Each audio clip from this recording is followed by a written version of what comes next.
Moi, c'est Janat. Je suis coach en développement personnel et spirituel. Je suis aussi un mentor spirituel et j'anime également des ateliers développement personnel et spirituel à Rabat au Maroc. Et je vais justement raconter au cours de cette expérience de mort imminente que j'ai vécue, comment j'en suis arrivée justement à être dans ce que je suis en train de faire et tout ce que je suis devenue aujourd'hui. Alors, l'expérience que j'ai vécue remonte à l'été 2017, où je suis partie euh, avec mes enfants en vacances en France. Et c'était mon frère qui nous avait accompagnés à l'aéroport. Et j'avais justement laissé ma voiture pas très loin de l'aéroport.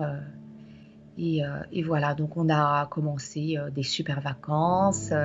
Et puis, euh, Et puis plusieurs fois, j'ai reçu des coups de téléphone de la part de mon papa, de mon frère, qui demandaient des nouvelles, comment ça se passe, les vacances, etc. Et puis, à chaque fois que j'allais raccrocher, j'avais cette petite voix en moi qui me disait, ça me montrait, c'est comme une vision où je voyais des freins. Donc ça montrait clairement que c'était les freins, je le ressentais que c'était vraiment les freins de ma voiture.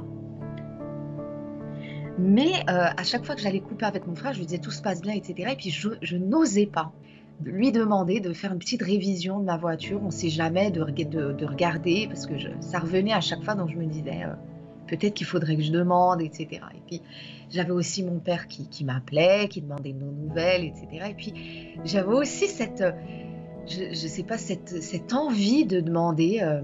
De pouvoir rien que voir les freins de ma voiture, comment ça allait, alors que moi je suis pas mécano, j'ai jamais eu de problème avec les freins ni rien du tout, donc je me disais peut-être que c'est moi qui me fais une idée, c'est du n'importe quoi, et puis pourquoi je demanderais quoi, il y a rien, y a rien qui présage que la voiture a des, je sais pas, des peut-être des, je sais pas, quelque chose qui cloche, ou je ne sais quoi, donc je me suis dit bon, je dis n'importe quoi. En plus, je n'osais même pas demander.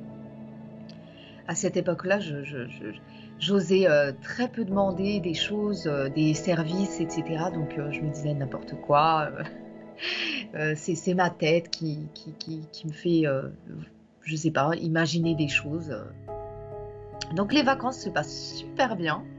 Et puis, on revient. On revient au Maroc le 21 juillet 2017. Et là, c'est mon frère qui vient nous accueillir à l'aéroport. Donc, tout se passe bien. Et puis là, je ne peux plus raconter ce qui se passe parce que la dernière image que j'ai, c'est celle de moi, ainsi que mon frère et mes enfants dans, euh, dans la voiture parce qu'il est venu nous chercher. Donc, moi, normalement, je suis partie, j'ai récupéré ma voiture. Là, je ne peux parler que d'après ce qu'on m'a dit, parce que jusque-là, ça a été le trou. Donc après qu'il nous ait pris, je suis allée récupérer ma voiture. Ce que les enfants m'ont raconté, c'est que bon, ils avaient quand même 15 ans à l'époque. Je leur avais demandé, venez avec moi, mais ils ont tous préféré aller chez leur oncle, chez mon frère, de prendre la voiture de mon frère, parce qu'on devait tous aller chez moi.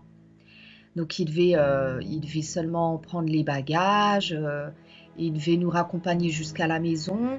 Moi, j'allais avoir ma voiture de toute façon, donc voilà. Logiquement, pour moi, ils allaient tous monter avec moi. Mais ça s'est pas du tout passé comme ça parce que ma fille, elle m'a dit qu'il y avait comme une espèce de force. Elle m'a expliqué que c'était comme une force qui l'empêchait de venir me rejoindre moi dans ma voiture. Donc elle est restée avec son oncle, mes enfants aussi, enfin mes garçons aussi, du coup, qui ne savaient pas pourquoi, mais ce jour-là, ils ont préféré rentrer avec mon frère. Donc, moi, j'ai pris la voiture seule, et je les suivais. Donc, je les suivais, et puis mon frère était avec mes enfants devant, et moi, j'étais derrière, je roulais tranquillement, etc. Et puis, qu'est-ce qui s'est passé? Bah, il s'est passé que La voiture a fait plusieurs tonneaux. Mon frère m'avait devancé.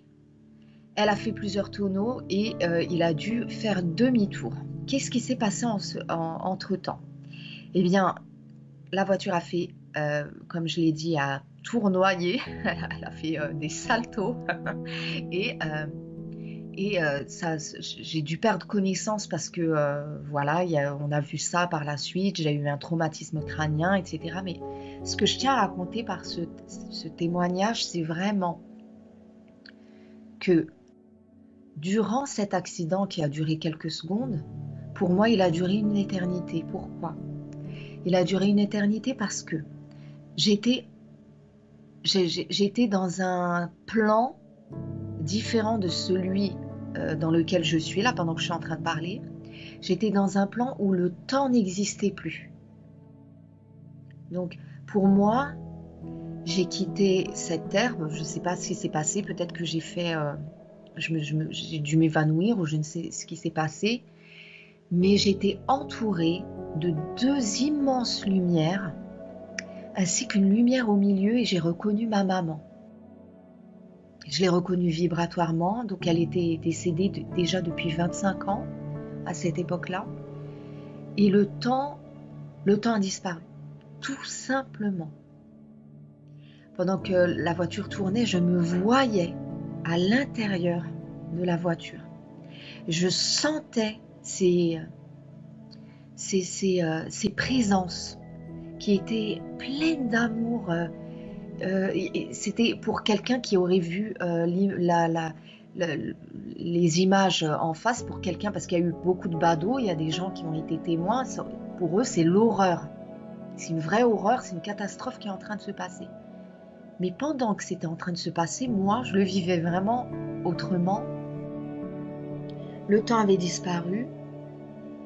Je ne sentais ni la douleur, ni la souffrance, ni la peur. Même le temps, je veux dire par là, le climat, la température n'existait pas. Je n'avais ni froid, ni chaud. J'étais. Et c'est lorsque je suis revenue à mes esprits dans la clinique que ça m'est revenu, et ma fille m'a enregistré pendant que j'étais en train de parler de ça. Je disais, j'ai vu maman, j'ai vu des anges, je pleurais. Et donc, c'est seulement lorsque je suis revenue à moi, donc par la suite, moi, j'ai perdu la mémoire parce que je m'en souviens plus. On m'a dit que voilà, que j'ai appelé mon frère qui a fait demi-tour, etc. Je suis sortie de la voiture qui était complètement cabossée. Je m'en suis tirée super bien. J'ai eu un petit traumatisme crânien, je ne savais même pas, c'est quand j'ai lu les résultats des analyses, etc., que j'ai su que voilà, j'avais un traumatisme crânien. Je ne l'avais pas... Bon, c'est vrai qu'après, j'ai dû recouvrer la mémoire petit à petit, comment est-ce qu'on appuie dans l'ascenseur, etc. C'est des petites choses de rien du tout, je ne me souvenais plus vraiment comment faire pour allumer le feu dans la cuisinière, etc. Plein de petits trucs comme ça qui étaient partis. Mais dans la clinique, lorsque j'ai raconté, je pleurais de joie. Je pleurais pourquoi? Parce que je suis revenue sur Terre, donc je suis revenue en train d'expérimenter cette dualité. J'ai ressenti la douleur, j'ai ressenti la souffrance d'avoir...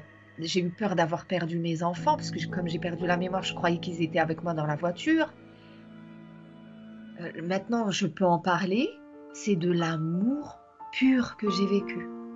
C'est un amour véritable. C'est quelque chose de divin. C'est la quintessence du bien-être. Quand je suis là-bas, je ne peux pas comparer ça, parce qu'il n'y a que ça. Il n'y a que de l'amour pur tout le temps, tout le temps, tout le temps, tout le temps, tout le temps. On ne peut pas comparer ça parce qu'on ne connaît pas le contraire. Maintenant que je suis là, je peux te dire que c'est quelque chose d'extraordinaire, de magique que j'ai vécu. C'est vraiment la quintessence de la pureté, de tout ce qui est. Et même c'est un amour, on est enveloppé de tout notre être. Toutes nos cellules vibrent cet amour intensément. On n'est que ça. On n'est que l'amour en fait. C'est ça. Maintenant, je peux en parler, mais avant, je ne savais pas comment décrire. J'aurais pas pu décrire là-bas. Maintenant, voilà, je peux dire que c'est tout l'amour, c'est les coups durs qu'on est en train de vivre ici, la souffrance, etc. Bah, là-bas, je peux dire que il n'y a rien de tout ça, il n'y a pas une once de peur, ni de négativité, ni rien du tout. On est tout simplement.